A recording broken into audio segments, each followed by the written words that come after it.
Hello, hello, hello, and welcome to a very, very special episode of the Engadget podcast. I'm your host, Joseph Volpe, and if you haven't been paying attention all week, which you should be, by the way, this particular setup is a new one for us. We're actually looking to expand outside of just our tech coverage and talk about the cultural things that you like. You might like learning about phones, but you might also like drinking whiskey too.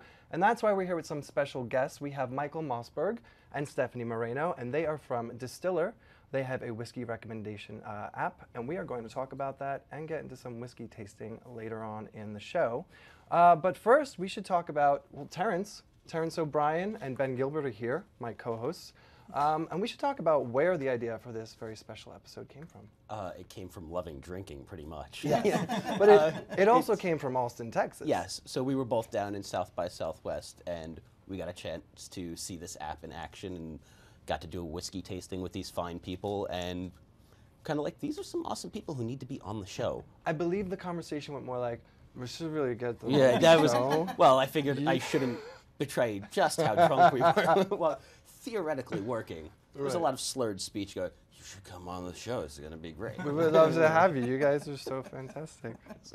Well, anyway, Michael, why don't you tell us a little bit about yourself and your background and how you got to Distiller? Sure, yeah. So I have kind of an odd approach to the whiskey industry in that I came to it from an outsider's perspective, a fan really. And I worked in music, worked with bands. I used to work at a major record label, and then went and did a kind of a boutique thing and just been working with bands for a long, long time.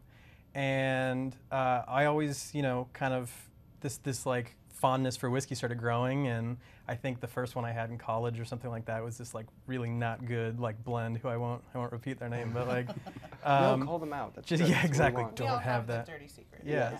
And it just kind of, it kept going, and I really liked the craft of it, like learning more and more about it. And I always, I would go to try to find new bottles and new things to try. And there's some great whiskey bars around where I live. And it was really difficult to find out what these really expensive things were going to taste like. There's like really bad blogs and some really good blogs, but really hard to like find, good information. And I came up with this crazy idea of like, why isn't there something? Why isn't there an app? Why isn't there a service that like can help teach me and all these people who want to learn about this stuff, what this will taste like? So that's where it came from. So wasn't Booze Fueled Night the artists at the label that you were working at? Right. Yeah. No, I don't think they were shelling out for like the top shelf stuff. And I was like, man, this is good. I should build it up. Yeah. No, it was unfortunately not like that. But yeah, no, it just kind of built up over like a couple of years and started talking about the idea, and then it became one of those things where it was like, oh, we could actually build this. And Stephanie, how did you get involved? Well, it's one of those things people ask me, how do you do the whiskey thing? What's your background? Right. And I wasn't a little girl dreaming of, one day I was going to be this expert in this particular subject. It's but a pretty great job to dream about. in hindsight, I kind of wish I had. But I started, actually, it's somehow leapfrog from being a vegetarian, where I started to think about what I was consuming and drinking. Then I decided I didn't want to do that anymore, and I wanted to learn about fish. I became a fishmonger, actually, Oh, wow. in Texas. That exists. Yeah, I was like, that's like a, you don't hear about that. Ended No. in the 17th century. It's a dirty, smelly job, and I miss it completely. I remember it from South Street in New York. It used to be down here. Yeah. You'd walk by and woof, Yeah, these fumes. but yeah. I got a sense of like where was the fish coming from? Where were these things? It sort of just like led me to this process of what do I pair with fish and wine? And so I had some wine friends. I got into wine, and then that sort of leapfrogged just into spirits, just naturally. Again, just based on like where is my food coming from? Who's making these products? The distillers. Where does that? It all comes from the ground. The grains, potatoes, whatever that you're going to transfer to alcohol. So grapes, agave. So here I am, years later, drinking whiskey. And together that knowledge gave us the Distiller app. Yeah, it's myself, Brent Stiefel, my co-founder, Gray Blue, our head of marketing, and then Gray actually knew Stephanie and Rob Morton, and we kind of just pieced together people we've known, and we hadn't worked together before Distiller, and we were approaching it as like fans, we were like, well, we actually need people who know what they're talking about, don't we? So, Stephanie was one of those people and has kind of just become our most prolific taster. And I mean, her whiskey knowledge is insane and pretty cool. So. It's enviable, definitely. Yeah, enviable. Yeah. Absolutely. Somebody has to do the work. The You know, time. Such hard Yeah, work. we feel bad for her, Yeah. some days, but yeah. she hangs in. Again, like I said, pajamas and sipping on whiskey, writing about it. It's a dream. So Something to enviable. aspire to, people. You should definitely do that. So what was the kind of origins of this designing the app itself, right? Like you've talked about the kind of idea of why you wanted to do the app, but the design of the app itself, where did that come from? Yeah, that's something actually we spent a lot of time on. We looked at things that we loved and things that we absolutely didn't love, which I think is equally important in terms of design. And we got lucky enough. We met a great team up in Seattle called Substantial, and they've got some amazing designers there. And we started talking with them about just the look and feel and things that we wanted to experience and color palettes and everything like that. I mean, we spent a long time on it. So. You should probably pull it out, I guess. Yeah. It's a gorgeous app, I have to say. Thank you. Yeah, I'm really appreciate that. Regardless, I think that the content side aside, it's sleek. It's my brain is filled with the whiskey part, but the design and the tech side of it is just it's something to be proud to be a part of. Maybe so. you could talk us through it a little bit. So I don't know how we're going to try to do this so you can see what I'm showing. But we've got the main page and there's a kind of drop down. There's recommendations and you can build a profile and stuff. So could you kind of walk through some of the functionality? Well, there's a couple of different things, and Mikhail can go further into the side, but Please. You can search a couple of different ways. You can search for a recommendation, like if you're buying a gift or you're searching for yourself and just kind of want. We fill out a couple of criteria and it'll choose one for you, or you can search for the whiskey itself. You can type in and it's text predictive. So you start typing out even just bourbon, like it'll list all the bourbons or Springbank, whatever. Speaking of, we actually did a little sneaky thing today, and if you search Engadget within Distiller, these are all going to come up. Oh, great. nice. You can follow. They're also on the homepage of Distiller right now, so it's drinkdistiller.com. You can go and check them out. But yeah, so the cool thing, I think that one of the cool things that we're proud of is there's a recommendation system within the app, and so I'm kind of walking through that right now. yeah. So please. Yeah. So you can do it one of two ways. You could come not having signed up, and you can answer these kind of questions, and it's going to make an educated guess for you. The cool thing that it does, once you've signed up and you start interacting with these bottles, it starts to learn what you like, and it's going to start making recommendations for you, and it'll tell you why it picked those recommendations for you. So. There are questions in there like how much are you willing to spend, what style are you looking for, if you could totally skip it, how much do you know about whiskey, if it's a gift, how much does that person know about whiskey. Different types, there's bourbon all versus sorts of different types, whiskey, yep. Scotch versus, Yeah, so, and then there's fun things like, if you're going out to a party or where, are you just trying to enjoy it at home by yourself on the couch, like I would. That's usually where I drink. Yeah, exactly. And I have to say, it's an iOS and Android. Android actually it's been a big week for us. Yeah, Android launched Tuesday. Okay. We were nominated for a Webby. A Webby, Yeah. Please vote. Actually, yeah, we got a little badge right up on drinkdistiller.com, just trying to drum up as many votes as we can. But yeah, it's really cool. We're we're up against some big stuff. So we're super excited. I woke up and I jumped out of bed. My wife was terrified. I was like, oh my God, we're actually Distiller. All this happened and I was flying into town. So I was boarding a plane. I was like, what? Emails start flying. Yeah. Yeah. So we knew we were coming here, and we launched Android this week and got nominated for a Webby. It's been a fun week for us for sure. I have to say, one of the things I really like about the app is that you have a breakdown of different types of whiskey. There's the history in there. There's the blog posts. It gives you that recommendation. You can link it with your Twitter account. Yeah, Twitter you can and create up Facebook, your yeah. own shelf. Yeah. And the breakdown is really interesting too.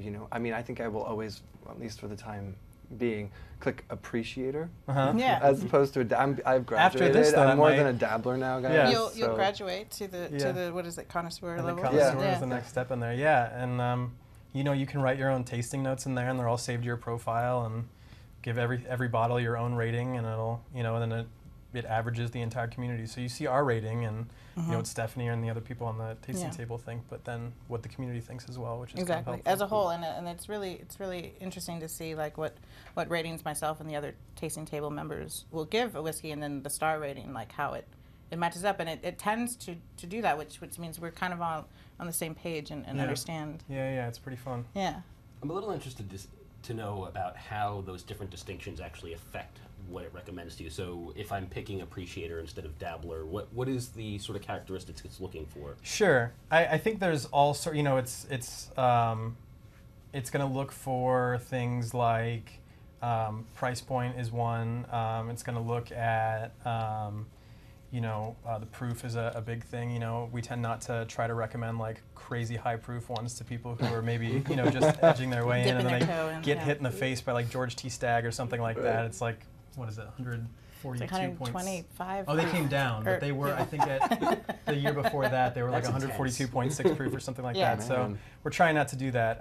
So there definitely different factors like that, and then depending on the question, I think taste will come into it. We have a settings question. If you're by the fire versus by the sea, we'll kind of pull some of those. Yeah, that was one of the ones that struck me too. I was like, I really like whiskey, but I'm not entirely sure what differentiates the one that I'm going to enjoy on my couch and the one by the fire. I mean, when I saw the by couch option, I got really excited because I was like, that is where it happens. Can I tell you a dirty secret? Is I don't think I've ever clicked any other option when playing. Then by couch, right?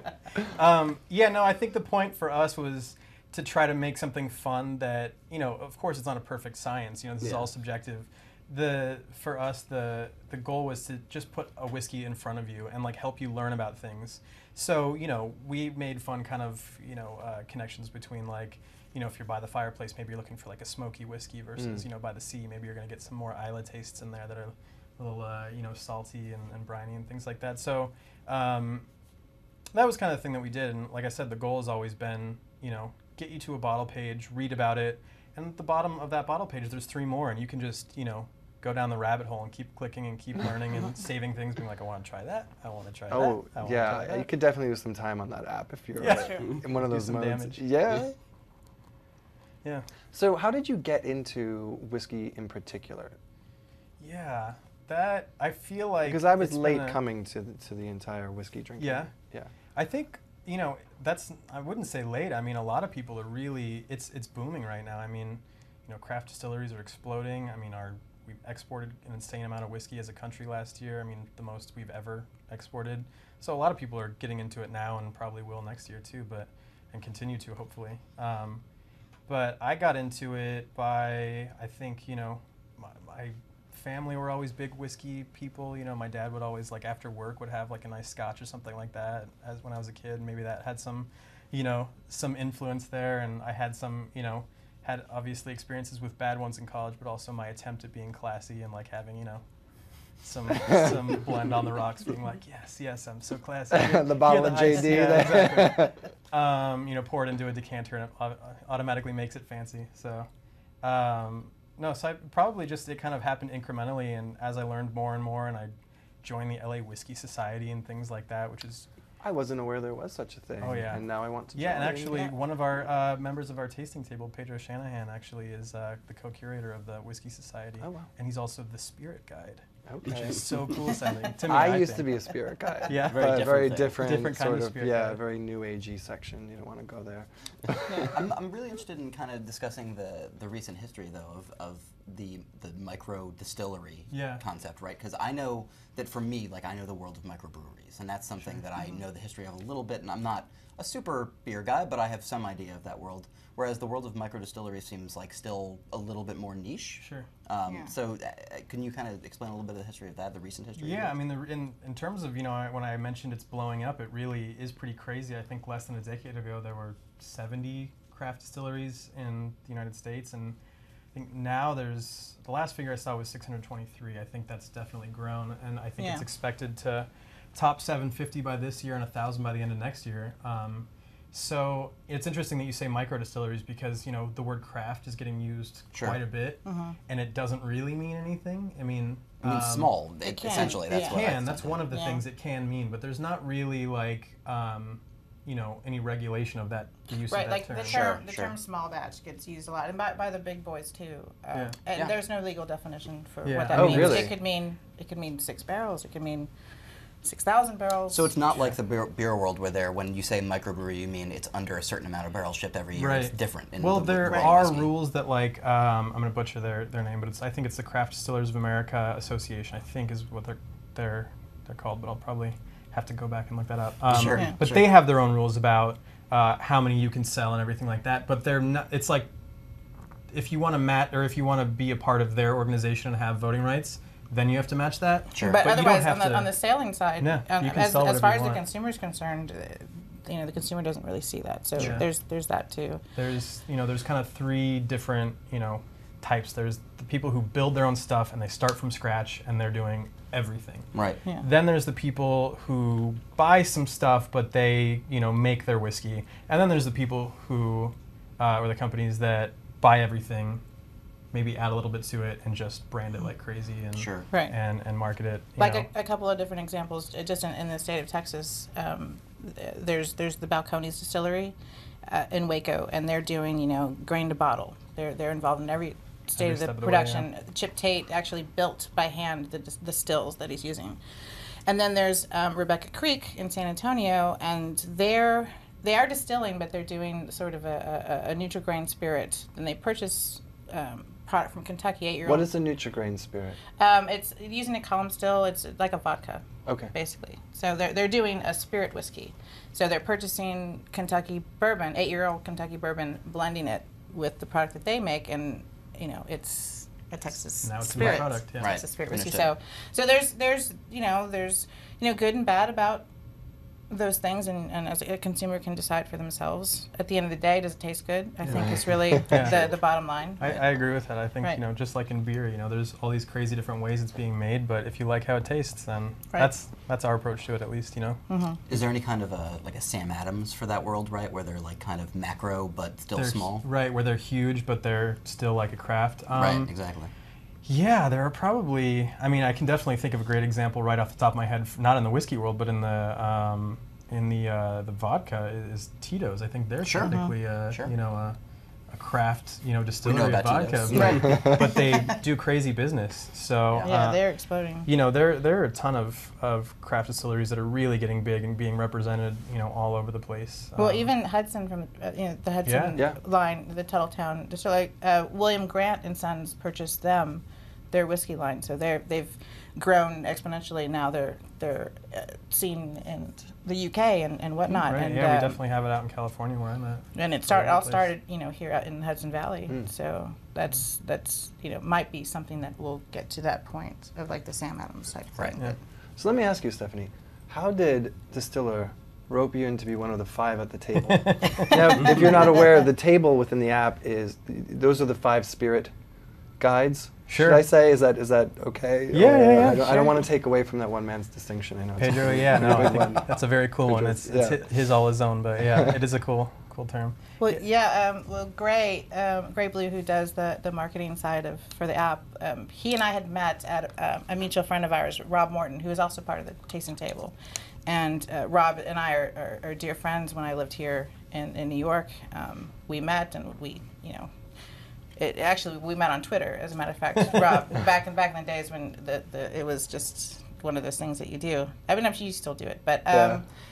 The Twitter? It's yeah. definitely, I think Still a it's thing. Yeah, Still a still a thing. thing. Still a threat, yeah. creepier now to meet people. But just on in the Twitter. sense of we probably would have met evolved. otherwise. Right. It just was one of those things that just brought us together quicker. This Yeah. little group of whiskey nerds. So we met, and Rob was opening up his bar, and now it's open, and Got so 2 now, right? yeah, about to be. About to full be scale. 2, yeah. Both here in the city. So that's how Gray brought me to the party. So Okay. Yeah, brought we- me to the table. So to speak. Yeah, I mean, we're definitely looking to add people too. We're talking with kind of people all the time. The idea is to just bring as many people in from the industry as possible and, Right. and let them share their knowledge with the world. How do you determine the worthiness of a spirit guide? There are a couple Because of I people- wouldn't yeah. qualify. Right. There at are a this couple point. of people I have in mind, actually. I haven't. I've broached the subject. It's not. So I don't want to name names. Okay. But Announce but them on the show. There are a Yes. couple. Yeah, exactly. Yeah, Adam, breaking news. 5 new spirit there I are guides. have to do it couple this of- way. This just in. It's just to kind of quell the notion of men and women in the industry. It just sort of happens. Like I happen to know other women that love whiskey, and Right. they happen to run kick-ass bars. There's one in Texas and there's one in New York that are on my radar, and so discussions are in session to bring them Can to we the table. name the one in New York? Well, let's That would see be- if we that can would bring her that would out. implicate. Okay. Yeah. She works at a new whiskey bar, newish whiskey bar here in the city. Brooklyn. He's trying to narrow it down. Well, there's one in What my street? neighborhood that's like pretty hopping right now. In the city. Okay. I think for us, really, the main thing that we want to look at is, do they share the same like kind of ideology that we do, which is that we're not like a bunch of snobs trying to. I mean, like I'm still. One of the best things about this is I get to learn. Right. So we're looking for people who really want to like help bring new people into this world and help teach, and and are excited about it. And so that's, I think, the most important. And then we kind of look at how they write, and how much they're willing to kind of participate. And we're definitely bringing people in from all over. Bartenders, obviously. Steph is an educator and used to work at was a buyer at Astor, right? And, Oh, wow. Just around the corner. yeah. So I've probably run into you before. Yeah. I'm sure I've sold whiskey to I was you. big into mead actually for a period Oh. of time. Mead, I wow. know, right? for all of your medieval parties. Exactly. I'm super nerd. Yeah. So yeah, that's kind of how we, and we're constantly talking with people, and some want to join, some don't, some work out, some don't, but it's a constantly evolving thing. So Okay, great. yeah, I'm glad you brought up the learning aspect because yeah, of all of us here, Ben Gilbert is kind of a noob when it comes to all this whiskey drinking. Fact. So if we were on a spectrum, I hover in the middle, Terrence is the high end, and Ben is I plummeting think off. that's being a little bit into the generous to abyss. me. Is it? Well, I mean, in terms of the three of us. Okay. I grew up with a father who drank Maker's Mark, and that's it. And that was my knowledge of the world of whiskey It and was like bourbon as and high as scotch it went. forever. That was it, right? Like that was It's actually starting pretty good. It wasn't. Yeah. It's not to say that it's terrible. It's just to say that there wasn't a selection. Sure. There wasn't a world of whiskey in my house. There was no, a there was no bottle. Lafroy. Right. Right. you Yeah. have to say it with that face. I was gonna say, and if there was, you'd say Lafrogue or Lafroig. Exactly. Well, that's one of the things actually when working in the retail environment, and I'm sure on the on-premise too. There was a time where people stuck to the one brand, Yeah. and they would come in like, I'm a Johnny Walker Red drinker till I die. But I think over time, like with like food programs and internet and people starting to consider what it is that there's a choice out there, they want to try everything. And so I think that's just something of this generation Yeah. going forward. And so it's just once a bartender or retailer knows that you like Maker's Mark, that you can progress from there. Like, Right. take little steps Baby going steps, forward. Ben. Baby I- steps. I And that's what the app's for. I think that that's an important part of the app, though, right? Is Yeah. that it's also that it's very expensive to try Yeah. this stuff, right? Like I am interested in trying it. I am not like I bought a bottle of a whiskey that I will not name in upstate New York because I wanted to try it, and now I have a very full bottle of whiskey that I will probably never finish on Yeah. my refrigerator because It's terrible. it's not very For good, the right? record, It's we not- don't like it. No, it's. It is, no, it is nothing you you see on this table you will, or in you the will tell app, me probably. later which one, and I will. I think I know. And it was unfortunate though because I could have bought a bottle of Hudson or something else that, and really enjoyed myself, right? And it's $40 or $50 that Right. it wasn't. It's not killing me, but it was enough to put me off buying another bottle Right. immediately after that. That's for money went sure. back too. Yeah, I mean, I think I've had that same exact experience. That's part of the reason I think that this idea kind of came to fruition was just, I've done that before. I'm like, Sure. that bottle looks cool, and I mean, Yep. I all wanted to these support bottles somebody look local, cool. and I was Yeah. Right. visiting something, so yeah. Exactly, and then you get it, and you're like, I don't like that at all. No, I no. never want that again. I try to push it off on people who visit my house. Yeah, I just I won't a name. full I glass. also won't name the brand, but I have. It's a fairly well-known single malt Scotch that I'm just not crazy about, and I bought a bottle not knowing very early on, didn't like it. It's still there, and anytime anyone comes over, that's what I offer. The house whiskey. Sure. And someone being like just. I think it was one of my wife's friends that was being so sweet and bought me a birthday present, thinking, knowing that I liked whiskey, Right. Oh, bought no. me that same Exactly one. that. So that's also there still. But yeah, no, I think that's I think something that a lot of people worry about when they're trying to buy things. That I don't want to spend 40, 50, 60 bucks and then hate it. That's No. that's Well, awful. palate's differ, and that's an important Sure. thing. I mean, and also your palate will change over time. Yeah. So something you didn't like 10, 15 years ago, maybe you will. Maybe you will. Yeah. So I'll come back to there's it. exactly. Yeah. Yeah. Yeah, I won't get rid of it Well, yet. you're not going to get rid of it apparently. So It's stuck there it's going to be forever. there. So Stephanie, break it down for me and for Ben, and Please. for Terrence, who probably knows. What is whiskey? What is Scotch? What is bourbon? What is all of that? The Irish whiskey for the But high level for the dummy. Right. I'm a visual learner, so I think of it in terms of like just thinking of whiskey as like the top end of the genus phylum thing. Yeah, it's all whiskey. All of that is whiskey. Bourbon's whiskey, Scotch is whiskey. It's kind of breaks it down, thinking into countries. So bourbon can only be made in the United States. That's the thing. Is that You can Kentucky make it specific, Yeah, is it? or- Yeah, I always No. thought it was No. Kentucky. anywhere in the United States. You can make it as we have Well, Hudson, the New right? York. They have a bourbon, but so Scotch can only be made in Scotland. Okay. Irish whiskey can only be made in Ireland, and there are some legal requirements other than that. But all of that said, whiskey is think of beer distilled, and that's what whiskey is. Grains, any grain, usually corn, barley, rye, a mixture of. That's what whiskey is, and so it just sort of breaks down that way. But they're experimenting with grains. Certain producers, there's somebody actually a couple of days ago I tried something that in addition to barley they're using rolled oats. Okay. Jim Beam has experimented with something called triticale. And what sort of flavor profile would you get from rolled oats or triticale, whatever Right. that is? Think That sounds like about- a psilocybin, like psychoactive. Sounds like a Literally- drug Which that is taken in a country that I don't have the name of. Right. And we're not endorsing that. No.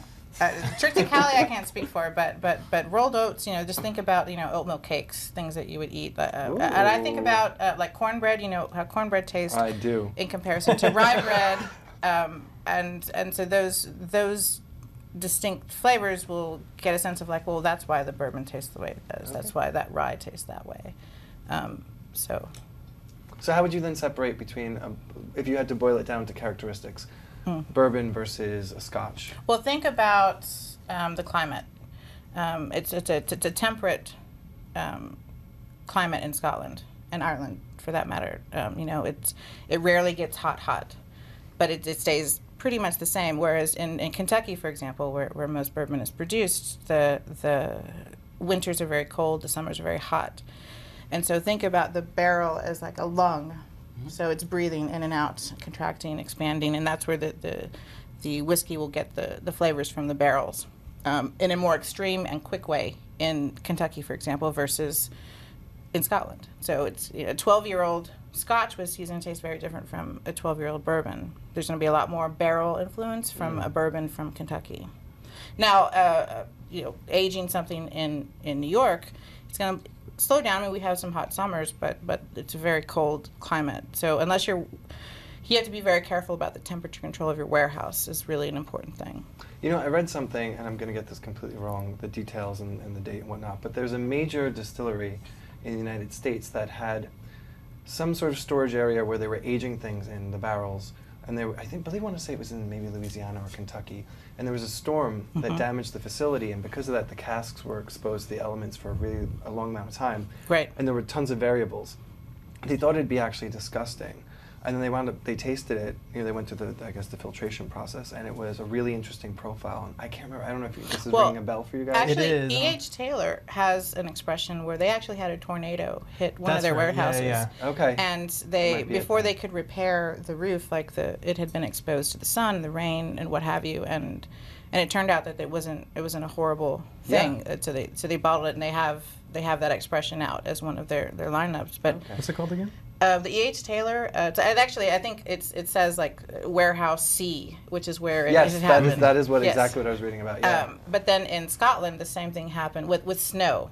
And I can't remember the distillery right now, but they had their warehouse collapse as well with the weight of the snow. The name will come to me later, but that's again like the elements have affected the barrels. Oh my God, that's millions of dollars Yeah. of product.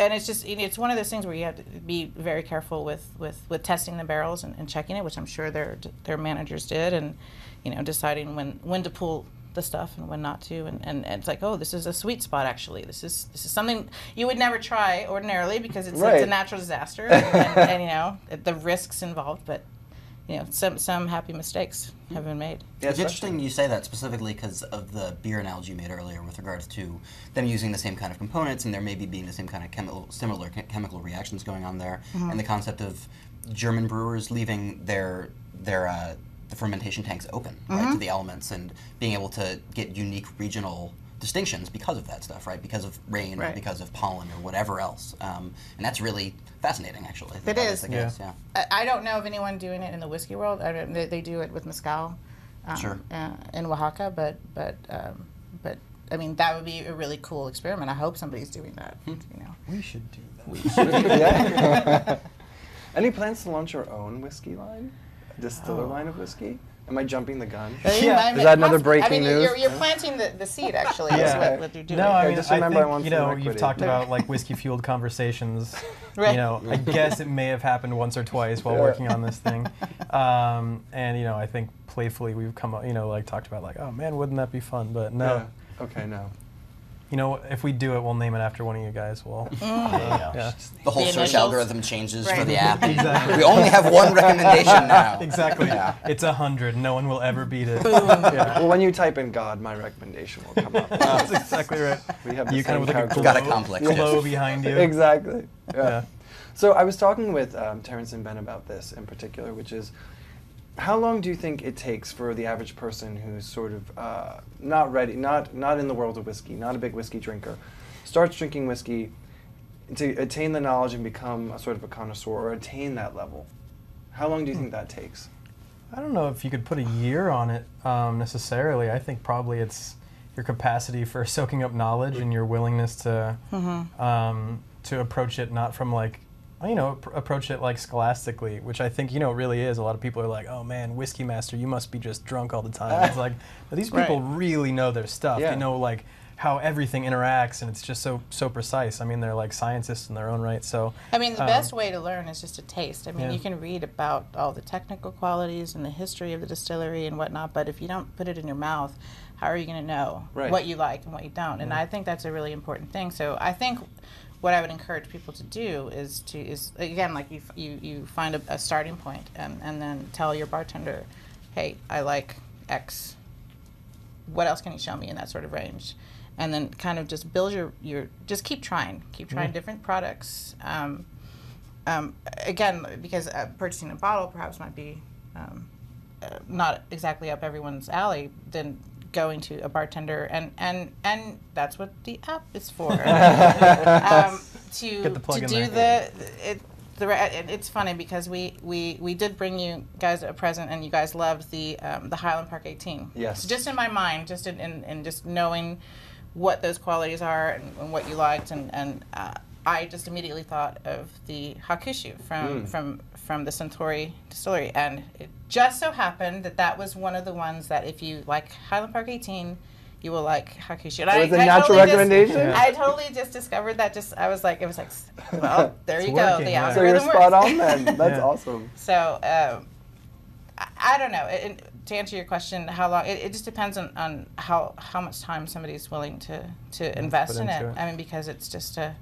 And it's an ever-growing thing. I don't think it's anything where you like hit a plateau and you're like, Yeah. whiskey master, No, onto something else Right. now. You know, like I learn something every day, and now I think I'm going on. What year is it? 2014. We're going, you know, it's just under 10 years in doing this, and so, but I'm still, there's something always to learn. Right. So. I mean, I wonder how much of this is the kind of thing that this is the same kind of thing I guess I would ask like a sommelier, right? Like how much of it is natural talent, like how much of it is I am a super taster versus gained knowledge? There are those things I think that just, I think you can still learn. I think it's just a matter of like, sadly, some people just don't have the taste buds, Right. or they have Like too biologically sensitive, speaking, right. too sensitive Yeah. of a taste buds, and so just knowing your own self is like really the key. Sure. It's funny because, well, my sister, who is not who I would say a whiskey connoisseur or even a hard drinker, I had left a bottle of Maker's 46 at her place one night, and she never touched it because she was like, oh, whiskey, that's for old men. And then in a moment where she wanted to drink her emotions, she busted out that bottle, and I got a message the next day that said, I get it now. Except then she went down the sort of rabbit hole, and she was embarrassed when she would go out because she didn't know what to ask for at the bar. So why is it so intimidating? yeah, it is fun. It's one of those things, and I think it's again one of those reasons that we started the app is there is that weird high barrier to entry and like elitism. I think it's kind of, you know, it's present in whiskey, it's present with wine, present with coffee, I think, where like, maybe it's just because people dedicate so much time and energy to it that it's like, that could be part of it. But for whatever reason that it is like that, that was one of our kind of mission statements is like, it doesn't have to be. And there are people who know this much stuff, just like Stephanie, who want to share that.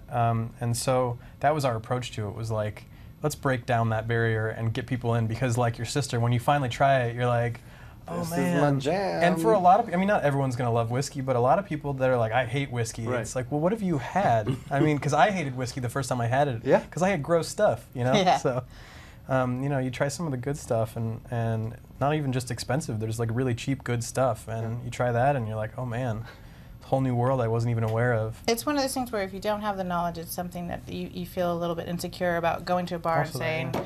I want X, I want a Scotch. Don't know how to Talking pronounce up- it maybe. Right, or- and that is the other thing with Scotch, and that's a whole other ball of wax. But if she were to go to a bar, certainly any of the new bars, people behind the bar are really passionate. They travel to distilleries and whatnot. They want to They know. want If to she were educate if she you. were to say, I really love Maker's 46.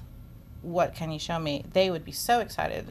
they especially from a woman, sad to say, like they would just be like, "You're my new best no, friend. she I'm told gonna me. show you." She was like, I was the most popular girl at the entire bar, and I Yeah. was like, well, keep going. It's- It's She's divorced, so societal- it's good for her. It's societal It though is. too, right? So like I know that I was ordering an old fashioned, and I said, "Do you have bullet?" And everybody at the table with me said, "Ooh!" Like I'm ordering like something completely foreign, right? Like I'm ordering gold-plated things, or you it's not anything. specified the whiskey that you wanted. Exactly. Yeah. Like God forbid I You asked called for it. something You specific called for it. the Yes. drink, and that was just that. Like I think even the concept of asking for something specific in any mixed drink might have been too hoity-toity perception was. Yeah. But yeah, that concept was.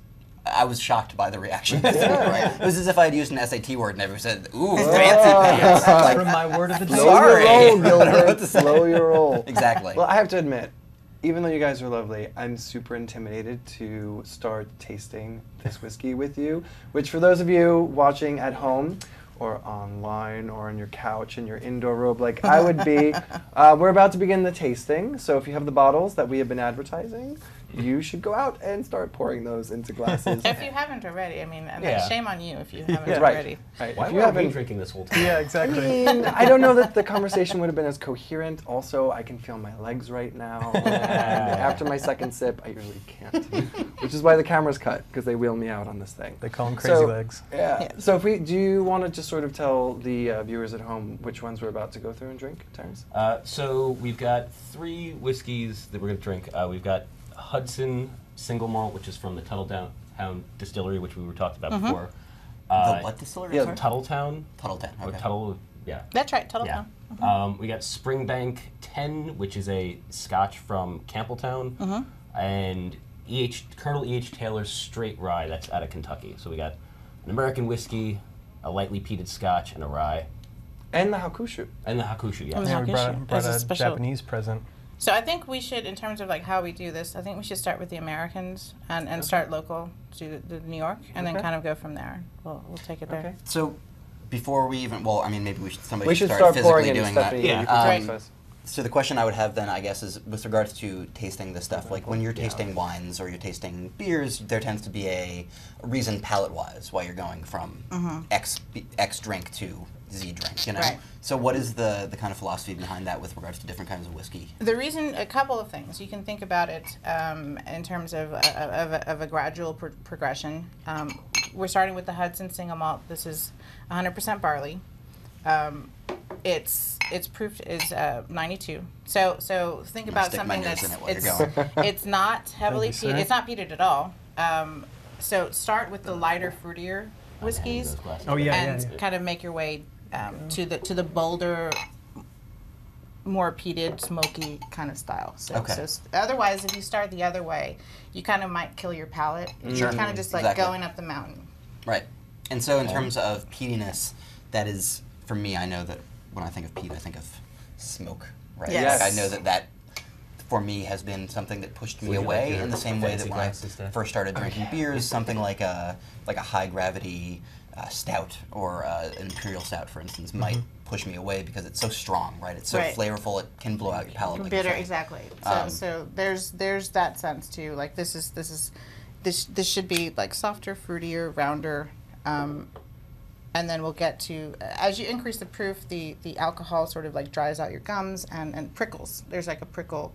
And again, you don't want to start out that way. I do like that sensation. Yeah. Oh, the sensation is fun. That's how you know it's working. It's Exactly. like the foams in toothpaste. Exactly. Like that. All right, we ready? Well, So did we address how to? I was taste going to say whiskey, no. by the way? You had explained to Please. us there's a specific way. A couple of things I've learned is when you don't swirl the glass vigorously because that will actually, because we're not talking about wine, we're talking about which is like 8 to 12% alcohol. Well, actually 16% if we're talking about California wines.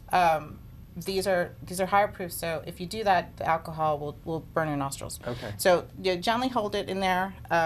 When you stick your nose, open your mouth slightly so that the alcohol has somewhere to escape. You can do the two different styles and see what I'm talking about. Okay. But yeah, just.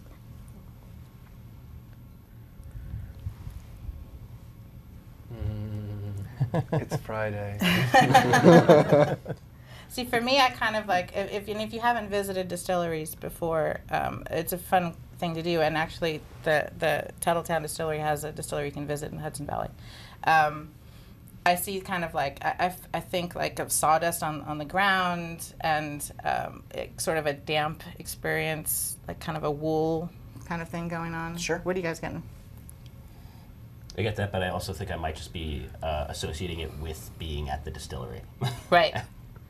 You're right. I do get it. Now that you say it, there is a sort of dampness to it. That's crazy. Sort of muddy and mossy. Yeah. Yeah. It's Or weird. was she psychologically I was. suggesting I I that to don't you? know. I'm You not. could. I can't You've been tell. fooled. Stephanie, you're in my mind. It's funny though because I think a lot of these terms get used, and I think they sound like by themselves maybe not the most pleasant things, but when it's in a whiskey, it's not unpleasant. Like No. if someone's like, you get wool and dampness, you're like, gross. You're like, I don't want Why would I want to ingest that? But when you have it with You don't know, want and if that you're- in milk, is what you're saying. Right. I don't often taste just sit and sip milk. I don't think. No. Really? It's interesting because We this won't to me talk smells about like it. more sweet or like Yeah. like I don't know. It's kind of like an alcoholic-y like banana pudding or something. It's like that. I I kind can of think see of like that. breakfast, like breakfast cereals. In this definitely. case, Tuttletown is using 100% malted barley, which they're getting from Canada actually.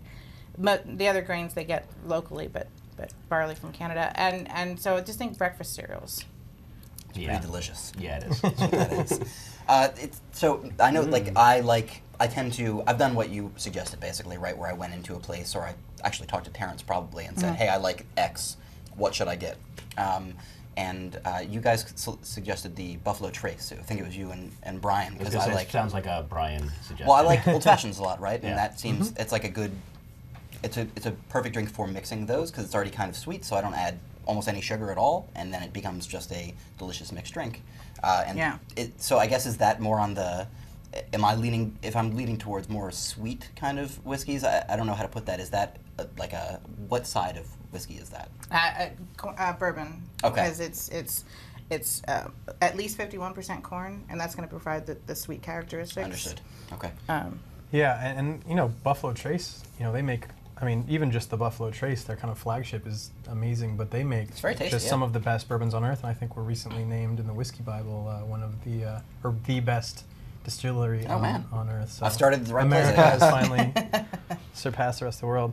I wanted to point out too, really quickly, just when we talk about like how best to maybe sample a whiskey for the first time, that shouldn't be taken to mean like that's the only way you should have whiskey. And I think that's something that a lot of people get worried about, like, oh, is it weird if I have it with ice? No, if you like it with ice, have it with ice. Don't be scared. So Oh, I always tell people. I always look at them like.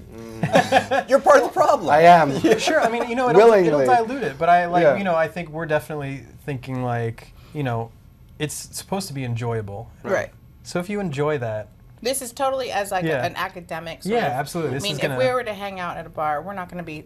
yeah, I mean, exactly. we might be, but Well, yeah. But you would just enjoy. You would talk and have fun and whatever. Like this is not. This is a different prospect. But sure, adding a couple of drops of water opens up. It's sort of similar to stirring your glass. It Yeah. brings in like an oxygen profile, and it just wakens it up. It wakens up the palate. Ice kind of shocks it. It does dull it down, and so just thinking of like getting a super cold wine or super cold beer, you can't really tell what the hell. So like Coors Light or something like ice cold. Sure, you're not going to taste it. It's fine. Yeah. Warm, mother. You're not really going to enjoy that flavor profile. No, you know. So but maybe reserve ice for the less expensive or less tasty whiskey. I don't even think that. I think it's just time and place. Okay. You know, if I'm in Texas in July, I'm going to put some ice. It's fair. That's a fair Or if you have point, a yeah. really expensive bottle and you want it to last. No, No, I think No. that might be the wrong way to do I don't. that. I don't do know that. that It's much. not me. It's an interesting match you're pulling off there. In this case, I will say size matters Oh, with the ice. okay. So one of the only. You know, in one of the few times where that matters. But if you've got a large piece of ice in there, it'll dilute your drink slower, but it'll cool it quicker. Okay. Versus like using those little chips. Yeah. It'll just water down your drink. What's the deal with those? They look like little rocks. Whiskey Oh. stones. The whiskey stone, Yeah. which makes me think kidney stone. It's not a very appealing There's a naming. there's a bunch of there's whiskey stones. There's also whiskey discs, which sounds like something else. So Yes. Yes, it does. That seems like it would not serve the purpose of what you would be putting ice in there for, right? It makes it cold, but it doesn't add any of the water that some people might Exactly. be. Sure, yeah. doing. That's for the people that don't want to dilute their drink, but they want it cold. Yeah. Right. So- Yeah, And it so doesn't that really- exists is what I'm asking. They do. I Okay. Yeah. own whiskey stones, like I say. It was a mistake I made. There you go. All right. So what's the next one we have up on? The next On one we'll deck. do is actually the A.H. Taylor Straight Rye. Okay. I don't mean to make everyone knock No, their please. whiskey back, but Whoever has I've an done empty that. glass. Yeah. it's please. this guy. This Oh, guy's no. he's the official pourer. Oh, cleansing. Oh, I can cleanse your palate, people. Yes. I'm So ahead is of you. is water just the most effective way to do it? I don't need to sniff Water is coffee my beans. secret to success. Okay. Having a glass of water on the side. Excuse me, I just down the Hudson.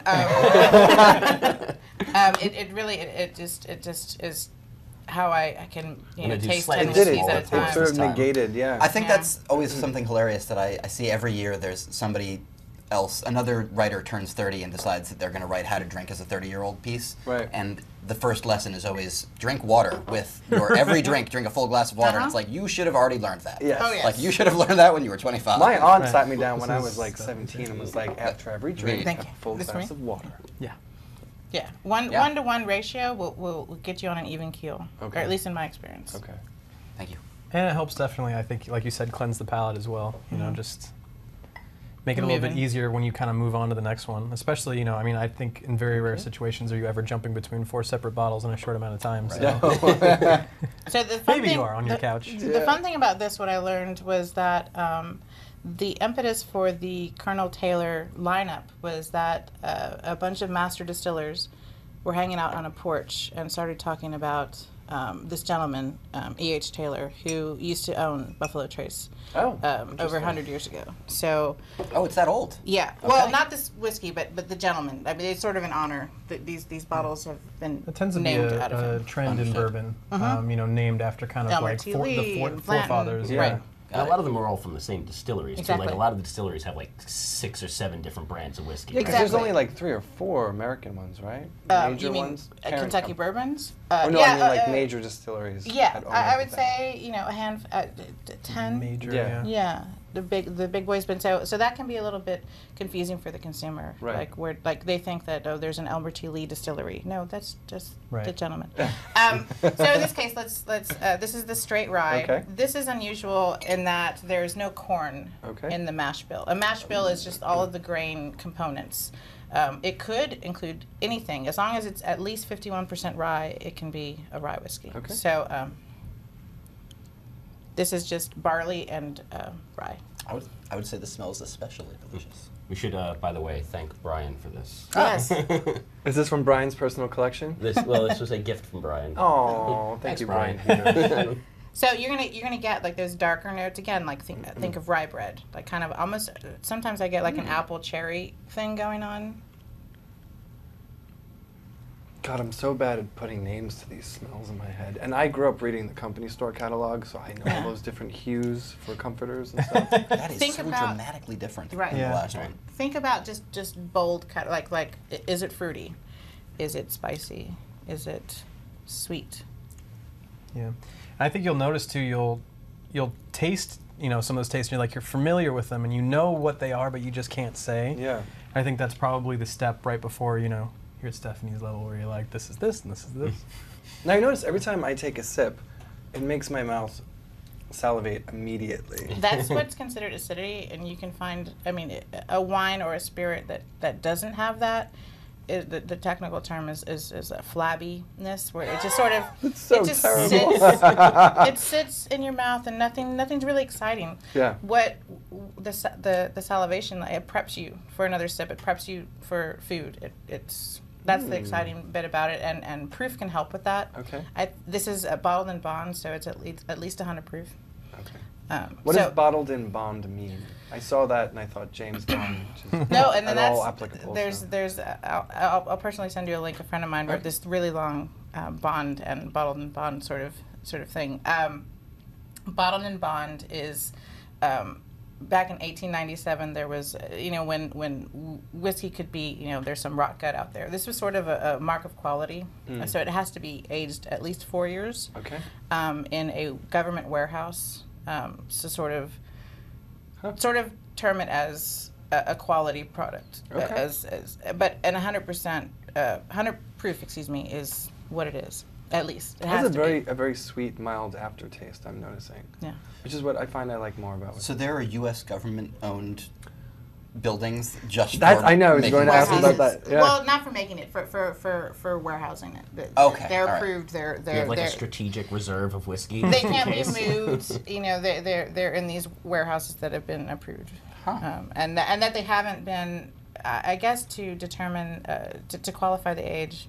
We won't talk about that. It's more about Too much in the what's weeds. important. Yeah, Yeah. it's too much nerdy stuff, and no, we want We to talk don't do about the that whiskey. Yeah. No, we Yeah. avoid No. nerddom. We want to talk about the whiskey, not We the technical judge those aspects. people. Yeah. So, do you guys? Very What well. do you prefer this over the last one? What do you?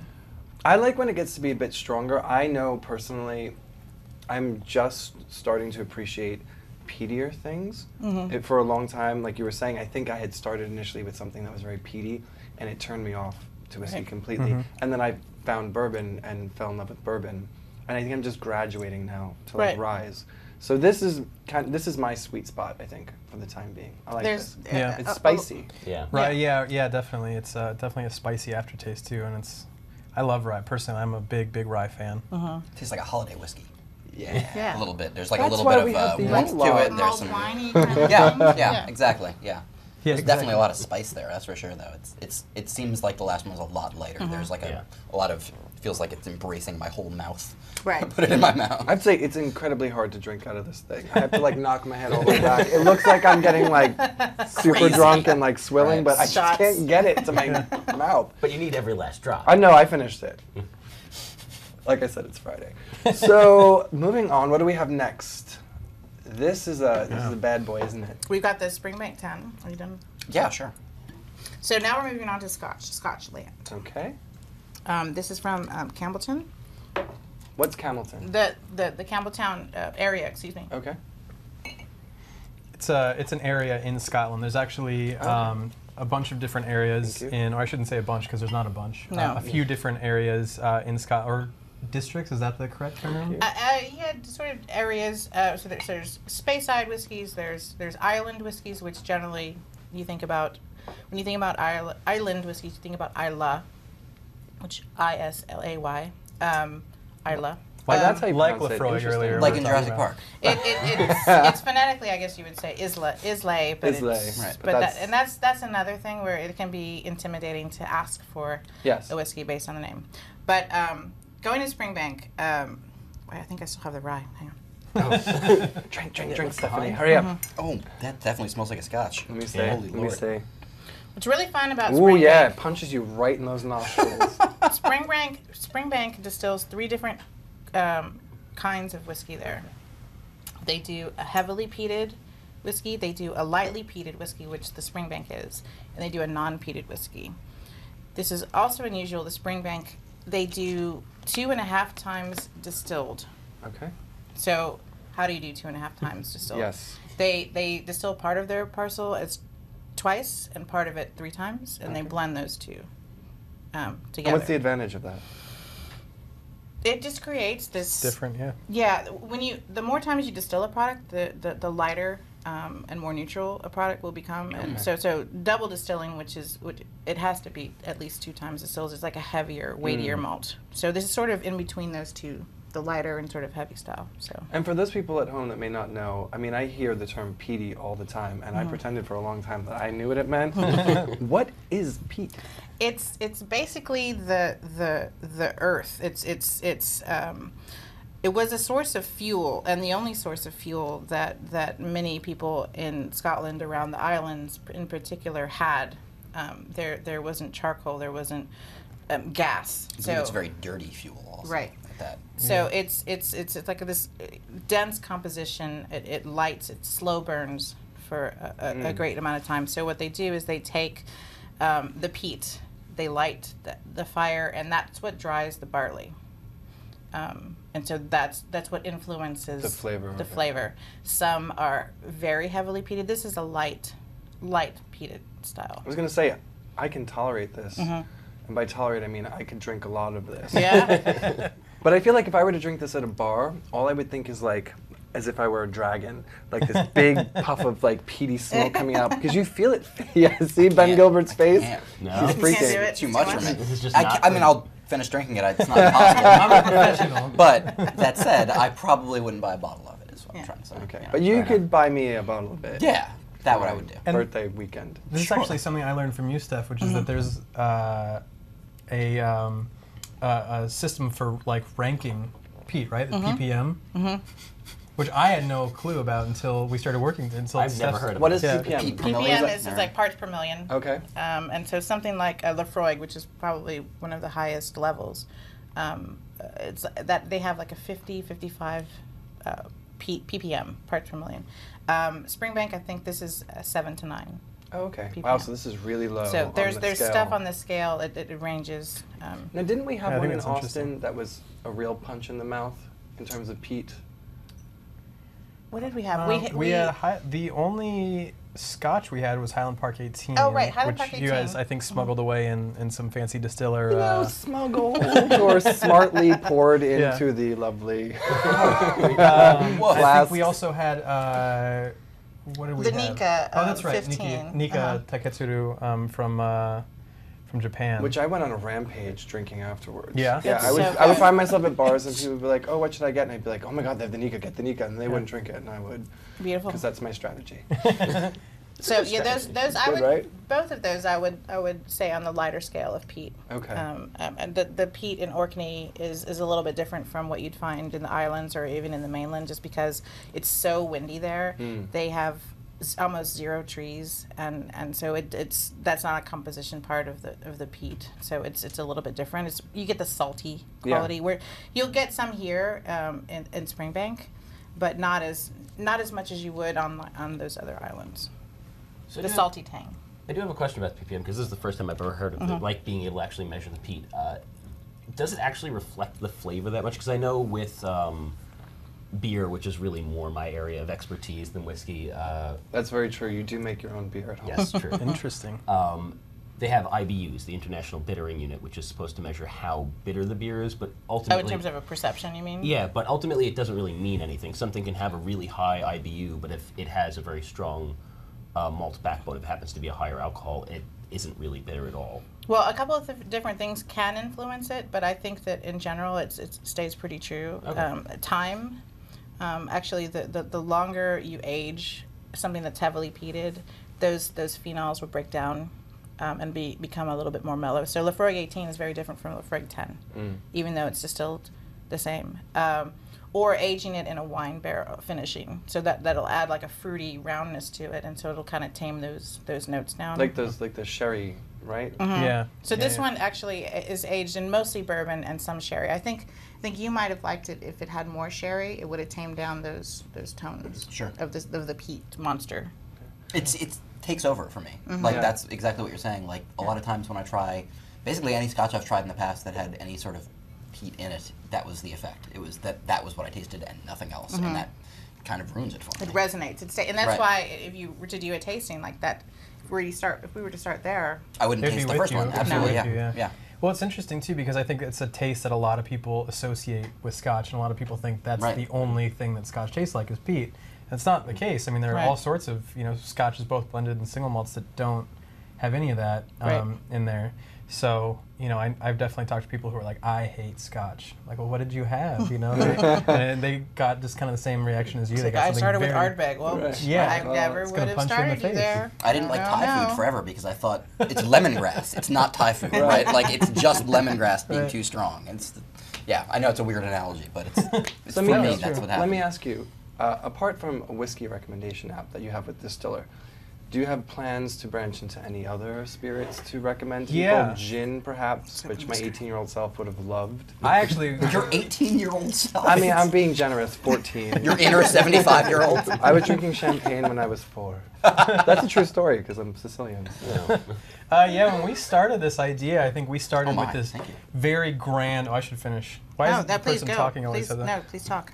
I don't think we're actually going to have time to get to the hakushu. Okay. But we Okay. can drink it We'll on drink air. it. That's not a problem. We'll, Yeah. we'll close out with that.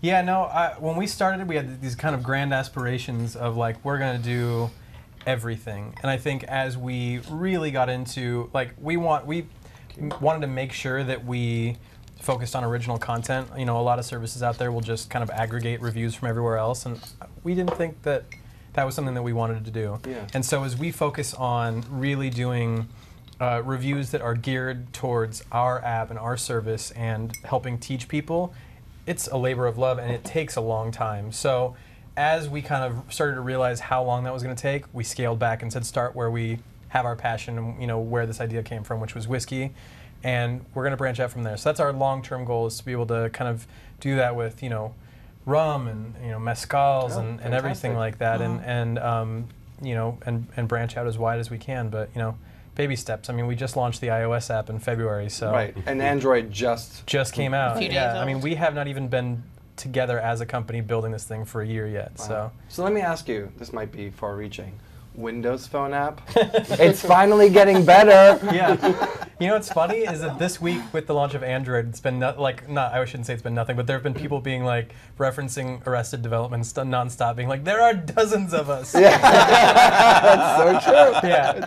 I think, the way I explained it, I actually posted up on Reddit this week telling there's some whiskey subreddits there, and I wanted to let them know that we were building this too, and people kept asking that.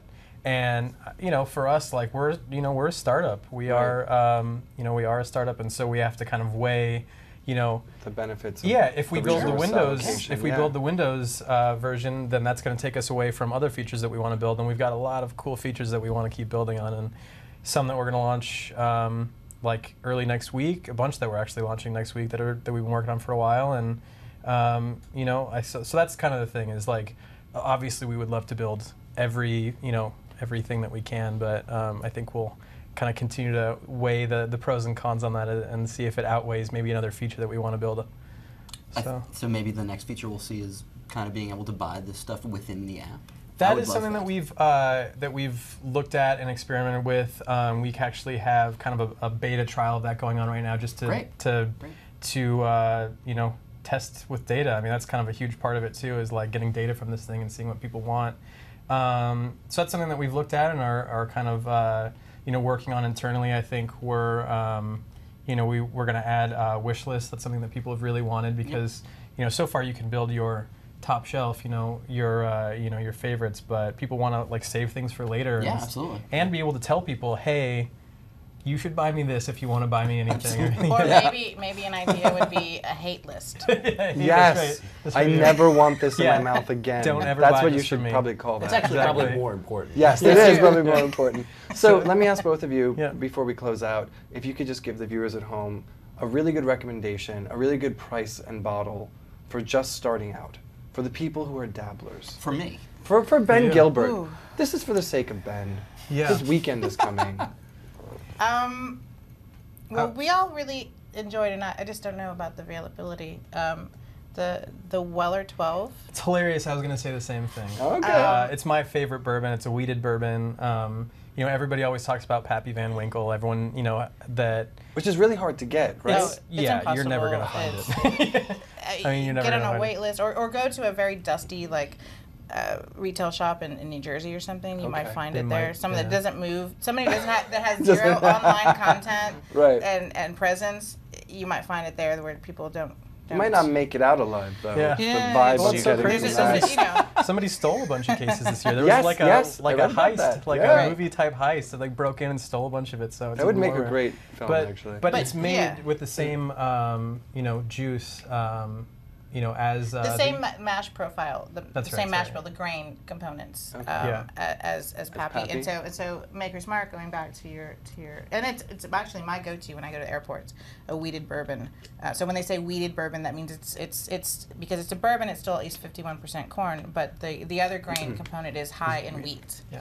So Weller is one of It's one of the WL products to Weller look for. 12. And how is much the- would that cost per bottle? It depends on where you are. 30? It's in the Oh, 30s. so that's really great, affordable. yeah. It depends on where you Yeah. are. If you're on the Right. coasts like us, we get a little bit higher price. You know, I'm in LA, and I think I see it for like 38. Yeah. Middle of the 34. It's a little country, you affordable might though. get- I mean, Maker's Yeah. Mark is 45, 50. Yeah. So I think it's been many times kind of billed as the poor man's Pappy, which is Yeah. I So mean, maybe it's, why if it's getting more depleting from the popular shelves, now. maybe. It's getting way more. People are finding out about it, but there's also the Weller Antique and the Weller Select Reserve, and they're all kind of fantastic. So, But that's- another product, I'm sorry No, go for it. to say, that just came out, just launched in the States, is the Teeling Irish Whiskey, the Okay. small batch, as something that is for someone that's maybe getting into it. It's not a peated whiskey. It's not heavily alcohol. It's just it's aged in rum barrels, which is an unusual thing for an Yeah. Irish whiskey to be. So it kind of lends that sweetness, but it still has the nice easy drinking kind of component. And there's nothing wrong with easy drinking. I mean, it shouldn't be hard. for Drinking sure. whiskey Drinking shouldn't shouldn't be hard. No, if you're having a problem drinking, I can help you. Right. So I think those two. yeah, honestly. I think those are some good recommendations. We can Yeah. stand behind those. Absolutely. Well, thank you guys so much for coming. Thank you, Mikhail, and thank you, Stephanie. Thank you for having If you us. guys want to download the Distiller app, you can find that on iOS and on Android. Windows Phone, who knows? You can just keep bugging these two here. If you want to catch more of us chatting, not on video, I'm sorry, that'll be on iTunes. You can go there and subscribe to the podcast, or you can go and just simply follow us on Engadget Podcast on Twitter, or at Engadget if you want to find us. Ben Gilbert, tell the people where to find you. At real Ben Gilbert, still not the fake one. Still not, still. Nothing has changed. We need to get the actual at Ben Gilbert off of Twitter. So let's Continue- start that campaign. Continue petitioning Twitter on that one. Yes. Terrence, how do they get in touch with you and you ignore them because you don't do anything Yeah, on really, Twitter? it's Because at you're terrible at social. I am awful. It's at Terrence O'Brien. Lots of E's, no ways. Yeah. Let's start that. Let's start bugging him. That's And if you it. want to get in touch with me, I'm at JR Volpe. And like I always remind you, you will learn nothing about technology if you follow me. But everything about old Italian songs I grew up with. Yay, everybody! That's it. We'll be back next week with a not very special episode of the Engadget podcast, which boo-hoo for you. Will still be good because you get to hear our voices. We love you. Take care.